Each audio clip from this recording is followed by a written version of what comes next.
today is called I Don't Mind. Today is a really special one because it's about it. It kind of hits on stoicism. I'm very big on response systems, and I love the idea of becoming unfuckwithable. And that has a lot to do with perception. And I teach a lot of that in my book. So as a reminder, I always almost forget, sponsors, Karma Mind. Karma Mind's going to be just like really, really putting out some cool stuff. I see her working on it. It's going to be great. She's actually going to do a live meditation on, I think it's the 15th or something. I'll post something about it. She's going to do a live meditation at night for like a couple hundred people. So that'll be fun. Stay tuned for that. But Karma Mind, get into the float state with Karma Mind meditations and gear. And let's give props to the Arcana Spiritual Center. This is where I went to sit with the plant medicine in the middle of the jungle, 2 hours by boat, canoe sort of boat, in the middle of the Amazon jungle in Peru. And I'll be going back there in May for 2 weeks. So let's jump into this. So a couple quick thoughts, and this comes from what I'm writing in the new book, Great Morning, Marty, called Bring Forth. So let's do this. These are my thoughts.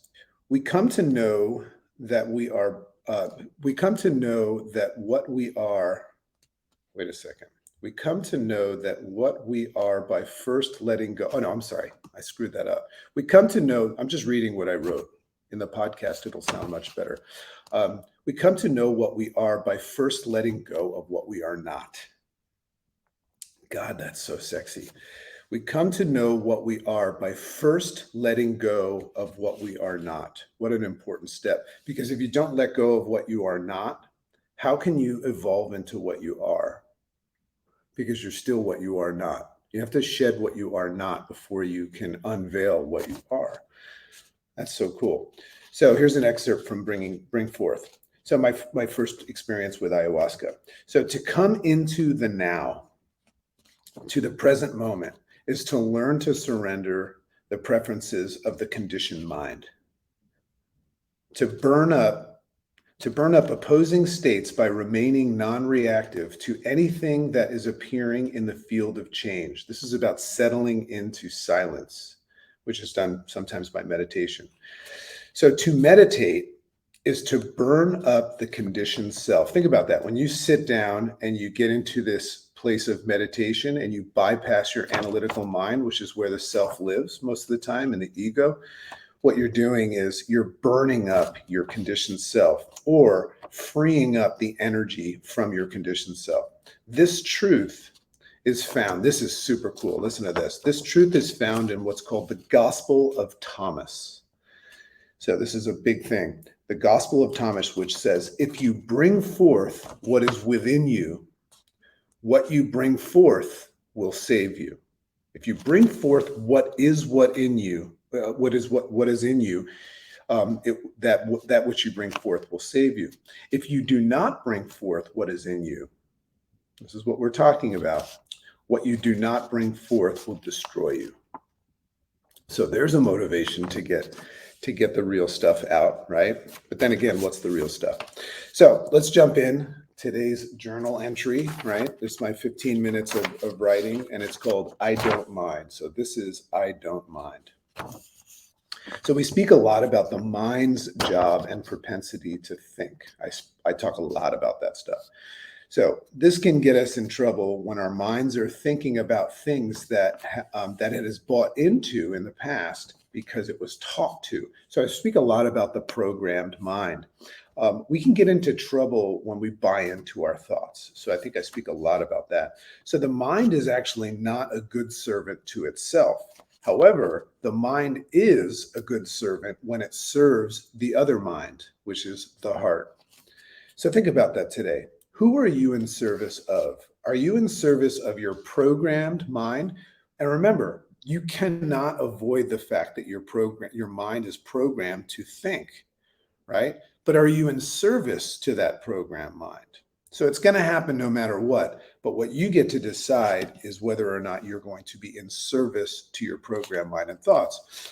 If you are, and by the way, the recognition that you are is a big step in itself. But if you are in service to your programmed mind, well, then I suggest strongly that you consider changing what it is that you consume. Remember, what it is that we consume on a regular basis is what our mind will assume, right? So if you're going to be in service to your programmed mind, then you need to change what you're consuming with regularity and allow your mind and the ego to get reconditioned to be in service to you and your dreams and the things that matter most. So if you've made a decision or a recognition that you're in service to your mind and your thoughts, right, then you need to start very, very soon reprogramming and reconditioning the way that your mind works. Crazy to think about that, right? It's a long process, and it's one that we should always strive for, because I'm going to give you an easier way right now, but it's a very, very long process to recondition and rewire your mind. And we know about neuroplasticity and all that stuff. So my take is I'm always going to work on that, but that's a long, hard process. But there's an easier way. So here's the easier way, and this is what we can have fun with today, and you can put it into play right away. The easier way is to place that lead role of your thoughts, feelings, and actions on the hands of your other mind, and that be your heart. That's right. Let the mind switch with the heart and let the mind work for the heart. Isn't that interesting? Let the mind assume the role of an appendage. Like my hand is in service to my mind. So that's what I'm referring to as an appendage. Imagine if you flipped the switch and your mind became an appendage or in a service to your heart, not itself. Remember, the mind is not a good servant to itself. So they say, and this is in Buddhism, they say that in silence, we know. So when we sit in silence, that is when we know. So what's cool about the heart and giving it the role, the lead role, the CEO, the heart knows and actually has no need for words. Have you ever heard your heart speak? No, it comes out of your mouth. I mean, you can speak from the heart, right? And I'll show you how. But the heart just knows. When you check with your heart and your gut, you make good decisions. When you check with your mind and that thought thunderstorm, that programmed mind that is just like, think about what you're doing. When you check with your mind and you let the mind be the shot caller, you're basically just like, it's like a Russian roulette, because your mind has like 40,000 thoughts going through it, and whatever it picks, and resonates with, and it calls on past experience. It lives in the past and in the future, right? Not in the present moment. So when you check with the heart, it just knows, and it doesn't even need to speak. So a simple practice, to put this into play right away, a simple practice of tapping your fingers on your heart can remind you and remind the mind, which there's an interesting thing, remind the mind who's boss. That's what you do. Really, really interesting. It's a practice of harmonizing the two, right? It's connecting the mind and the heart by tapping your heart. Try it right now. You can feel it, and it's just redirecting focus. It kind of falls under the same thing. When you hurt yourself, you put your hand to it to bring focus to it. When you put your hand on something, it's just like, hey, check this out. So do that with your heart. You just do a little tapping on your heart. And it's a practice of harmonizing the two and consciously giving the heart the role of the shot caller. So what I'm doing right here is I'm saying, you're the boss. You're the boss. The other guy, he works for you. The wet piece of meat that, is very often scrambled eggs, he works for you. So before I speak on stage, if you see me backstage, or even before I come live here with you guys, I always do that. I practice harmonizing with the heart. I used to do that before I would see a patient when I was a doctor as well, right? So I tap, right? And I basically tell the mind that the heart is boss. It helps me find the right words to say, and it'll help you as well. Check with your heart. You can also check with your gut. You can put your hand on your gut. Check with your heart, and it also helps you during times of struggle and conflict. And the reason why that happens during times of struggle and conflict, when you go like this, it helps. Basically, it sends a message that says, "Oh, it's okay. I don't mind." Right. So that's the concept: is I don't mind, which means I don't refer to my mind. And I'll say once again that for anyone that's ever felt the calling, there's this whole movement with psychedelics and everything, and plant medicine and all that stuff.